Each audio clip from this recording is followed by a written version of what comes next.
பெஞ்சல் புயல் காரணமாக சென்னையின் பிரதான சாலைகளில் மழைநீர் தேங்கியுள்ளது. கூடுதல் விவரங்களுடன் ராதாகிருஷ்ணன் சாலையிலிருந்து நேரலையில் இணைகிறார் செய்தியாளர் ராஜேஷ், பல்வேறு இடங்களில் கனமழை காரணமாக தண்ணீர் தேங்கியுள்ளதாக சொல்லப்படுகிறது. நீங்கள் எந்த பகுதியில் இருக்கீங்க? அங்கு தற்போதைய நிலவரம் என்ன?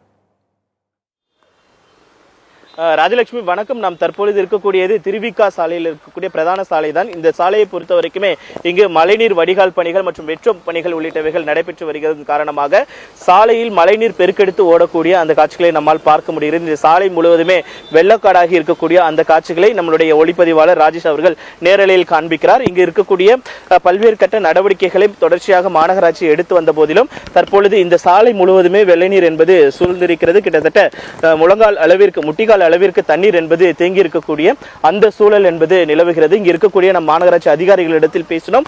அவர்கள் கூறும் பொழுது தண்ணீர் என்பது தேங்கி இருக்கிறது, முறையாக பணிகள் நடைபெற்று வருகிறது.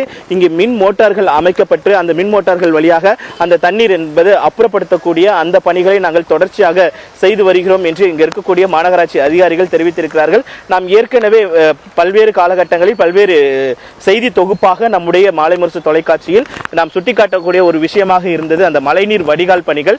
அது முழுமையாக இன்னும் முடிவடையவில்லை. அதன் காரணமாக பல்வேறு இடங்களில் தண்ணீர் தேங்குவதற்கான வாய்ப்புகள் இருப்பதாக நாம் தொடர்ச்சியாக தெரிவித்திருந்தோம். இந்த நிலையில் தான் தற்பொழுது இந்த பகுதியில் நடைபெற்று வரக்கூடிய இந்த மழைநீர் வடிகால் பணிகள் என்பது முழுமை பெறாததன் காரணமாகத்தான் தற்பொழுது அந்த தண்ணீர் என்பது இங்கே தேங்கி இருக்கக்கூடிய அந்த காட்சிகளை நம்மால் பார்க்க முடிகிறது. தொடர்ச்சியாக பருவமழைக்கு முன்பாகவே இந்த மழைநீர் வடிகால் பணிகளை மாநகராட்சி முறையாக முடிக்க வேண்டும் என்பது அனைவருடைய வலியுறுத்தலாக இருந்தது. அதனை பொதுப்பணித்துறை அதிகாரிகள், அதாவது முன்னாள் பொதுப்பணித்துறை அதிகாரிகள் கூட சுட்டிக்காட்டியிருந்தார்கள். இருந்த போதிலும் இந்த மயிலாப்பூர் பகுதியை பொறுத்தவரைக்குமே கடந்த 3 மாதங்களுக்கு முன்பாகத்தான் இந்த மழைநீர் வடிகால் பணிகளை தொடர்ச்சியாக மாநகராட்சி சார்பாக மேற்கொள்ளப்பட்டதாக இங்கு இருக்கக்கூடிய பொதுமக்கள் குற்றச்சாட்டை முன்வைத்திருக்கிறார்கள். அதன் காரணமாகத்தான் இப்பொழுது அந்த தண்ணீர் என்பது தேங்கி இருக்கிறது.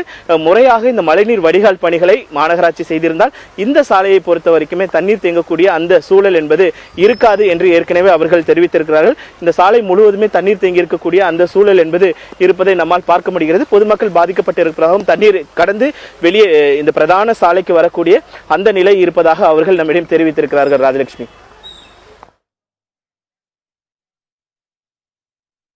விவரங்களை வழங்கியதற்கு நன்றி ராஜேஷ்.